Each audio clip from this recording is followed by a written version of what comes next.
पिछली क्लास में जो मेन्यू बताया था वो तुम लोग सबको समझ में आ गया था कि होवर मेन्यू कैसे बनाते हैं। अब जी सर। जो अभी बनाया था वो है तुम्हारा ड्रॉप डाउन मेन्यू जिसको बोलते हैं। ठीक है, ड्रॉप डाउन बनाने के लिए अपना सेम फंडा वही है। पहले जो स्ट्रक्चर हम यहाँ लेंगे वही स्ट्रक्चर यहाँ सैस में लेंगे। तो पहले अपने क्या आएगा, कंटेनर।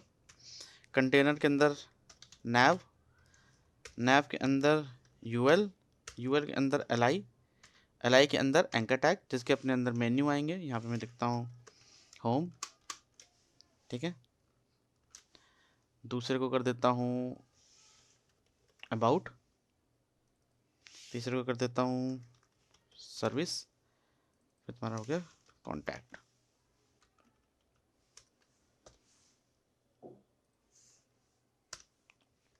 ठीक है, इतना समझ में आया। हमने यहाँ पे सिर्फ स्ट्रक्चर बना दिया कि पहले नैव टैग ले लिया, यूएल लिया, एलआई लिया। वो भी क्यों, क्योंकि मैं पिछले बार बता चुका हूँ अभी।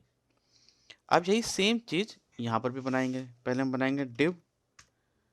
ठीक, डिव के बाद डिव के अंदर नैव, नैव के अंदर यूएल, यूएल के अंदर एलआई, एलआई के अंदर एंकर टैग। प्रॉपर्टी क्या देनी है क्या नहीं देनी है वो बाद में, लेकिन सबसे पहले स्ट्रक्चर बनाते हैं हमेशा। ठीक है, सेव कर देता हूँ। अब मैं पहले एंकर टैग पे बैकग्राउंड कलर दे देता हूँ, बैकग्राउंड कलर वाइट। ये आ गया। अब मुझे सबको एक साथ इस लाइन में लाना है तो मैं यहाँ एल पे लगाऊंगा फ्लोट लेफ्ट। ठीक है, अब यहाँ पे जो डॉट दिख रहे हैं यहाँ पे, क्योंकि लिस्ट है तो हम लिस्ट स्टाइल को कर देंगे नन। लिस्ट स्टाइल को कर दिया मैंने नन, तो इसके डॉट हट गए। अब यूएल पे भी स्पेस लेता है तो हम यूएल पे क्या करेंगे, सर पैडिंग। एक क्वेश्चन, हम्म, ये हम जब हमें लिस्ट रखनी ही नहीं है, नन करनी है, तो हम ऊपर लिस्ट ले ही क्यों रहे, एल आई क्यों ले रहे हैं? Good question. मैं पिछली क्लास में भी बता चुका हूँ और अभी तुम्हारे ज्वाइन करने से पहले भी बताया था, मैं दोबारा बताता हूँ। होता क्या है कि अगर हम लिस्ट यहाँ पर मान लो मैं एक नेविगेशन बना रहा हूँ। ठीक है, यहाँ पे अगर मैं सिर्फ एंकर टैग ले रहा हूँ, ठीक है, ये मैंने एंकर टैग लिया है, तो यहाँ पे देखो एंकर टैग सारे बराबर में आ रहे हैं। लेकिन अगर फ्यूचर में, अरे तो ऐसा बहुत बैकग्राउंड आ रही पीछे से बिल्कुल। हेलो, हाँ हेलो, हाँ। तो अब क्या है कि ये इस तरह से आ गए। लेकिन फ्यूचर में अगर मुझे इसको नीचे लगाना होगा तो मैं कैसे लगाऊंगा, उसके बाद अगर मुझे इसके अंदर आगे चल के सब मेन्यू बनाने होंगे तो कैसे बनाऊंगा, क्योंकि बाय डिफ़ॉल्ट ये तुम्हारा इनलाइन ब्लॉक एलिमेंट होता है। अगर ब्लॉक होता तो फिर भी एक बार सोचा जा सकता था, लेकिन इनलाइन है कि ये वो काम करता है कि इसके अंदर जितना कंटेंट होगा ये उतना ही स्पेस लेगा। तो इसके अंदर फ्यूचर में कभी भी हम इसको ड्रॉप डाउन वाला नहीं बना सकते होवर पे, कि होवर करें तो कुछ सब मेन्यू भी आ जाए इसके अंदर। तो जहाँ पे पेज पे एक आध लिंक लगाना है वहाँ पे ठीक है, लेकिन अगर प्रॉपर मेन्यू बनाना है, ठीक है, अब जैसे कि आगे चल के तुम रिस्पॉन्सिव वेबसाइट बनाओगे, ठीक है, उसमें क्या होता है कि बर्गर मेन्यू पे क्लिक करने पे स्लाइड ओपन और स्लाइड बंद होती है, तो वहाँ पे एंकर टैग प्रॉब्लम करते हैं। तो बेस्ट प्रैक्टिस होती है कि आप हमेशा यूएल एलआई के अंदर बनाएं, क्योंकि उसको मैनेज करना और मेंटेन करना बहुत ईजी होता है। ठीक है, यस सर। ठीक है, तो अपने पास ये था। ठीक है, इसके बाद अब बैकग्राउंड कलर आ गया। अब इसके अंदर जो अंडरलाइन आ रही है वो हटाऊंगा मैं। उसके अंदर मैंने लिखा टेक्स्ट डेकोरेशन नन। ठीक है, ये हट गया। अब मुझे थोड़ा थोड़ा सा स्पेस चाहिए इसमें, तो मैं क्या करूँगा, इनर स्पेस के लिए पैडिंग, पैडिंग मैंने दे दिया इसको 10 px। ठीक है, अब मुझे चेक करना है होवर का इसका। अब देखो यहाँ पर भी स्पेस आ रहा है थोड़ा थोड़ा सा। ठीक है, तो यहाँ पर मैं क्या करूँगा, इसके लिए मैं यहाँ पे लगा दूंगा फ्लोट लेफ्ट। ठीक है, अब देखो प्रॉपर इसके साथ पूरा प्रॉपर स्पेस के साथ आ गया ये। ठीक, उसके बाद क्या करना है, हमें होवर लगाना चेक करने के लिए, तो लगाएंगे एंड होवर। अब होवर में हमें जो चीज़ दिखानी होगी, अगर मुझे इसके फॉन्ट का सिर्फ कलर चेंज करना है तो मैं सिर्फ वो लिखूंगा यहाँ पर। ठीक है, जैसे मालूम मुझे सिर्फ कलर चेंज करना है फॉन्ट का, तो मैं यहाँ पे लिख देता हूँ रेड। तो जब होवर करोगे ना तो ये सिर्फ वही काम करेगा जो तुमने होवर में दिया है। अब यहाँ पे पैडिंग 10 है, अगर तुम यहाँ पे पैडिंग इसकी बढ़ा दो, 20 कर दो, 20 px, ठीक है। तो जब मैं होवर करूँगा तो देखो इसने उसको अप्लाई कर दिया यहाँ पर। तो हम सिर्फ वही चीज़ लगाते हैं जो हमें लगानी होती है, ठीक है। अब मुझे चाहिए रेड, इसका फॉन्ट वाइट, बैकग्राउंड रेड,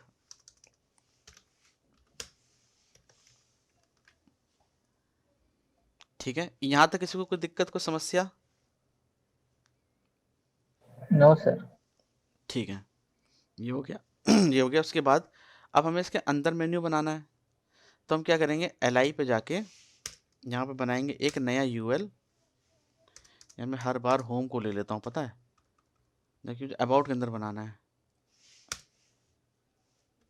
यहाँ पे मैंने लिया एक UL, क्योंकि जो ऊपर हमने ये मेन्यू बनाया है सेम वही फॉर्मेट यहाँ भी चलेगा, ठीक है। मेन्यू 1 और मेन्यू 2, ठीक है। देखो ये आ गया।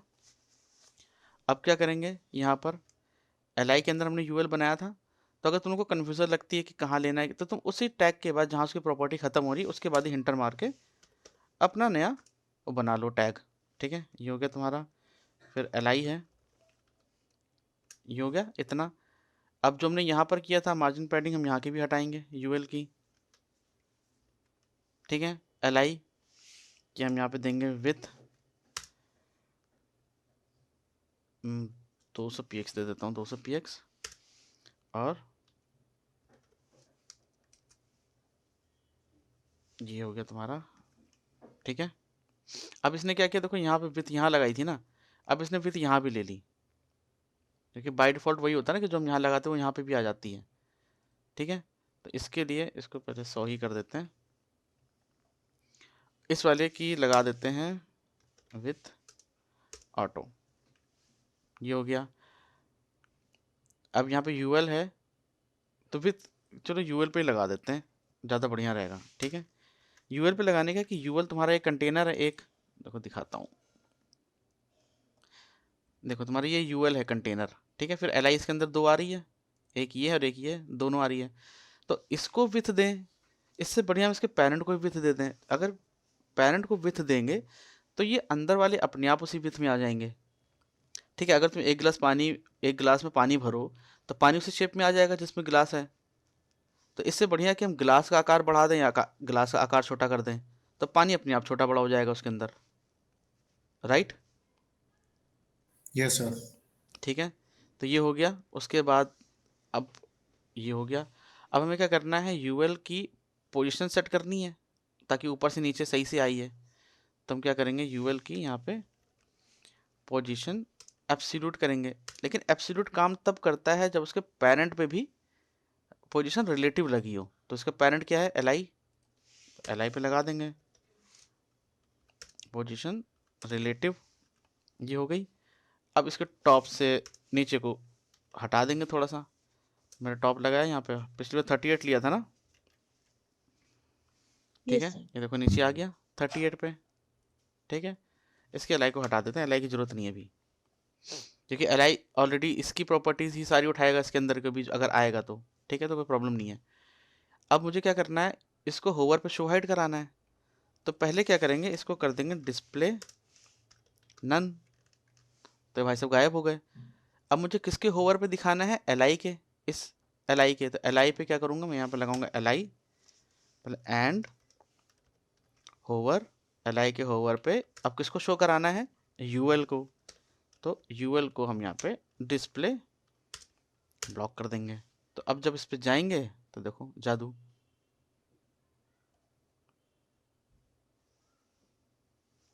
अब तुम इसके साथ जितना चाहो उतना खेल सकते हो।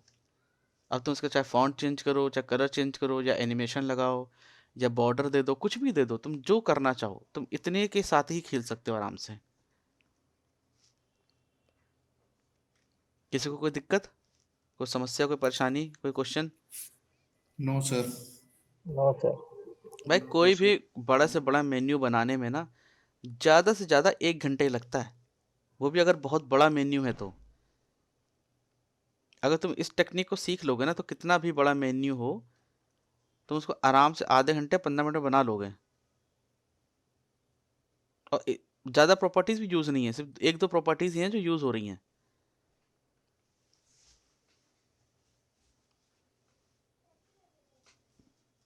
ठीक है, इतनी चीज़ समझ में आई? Yes sir.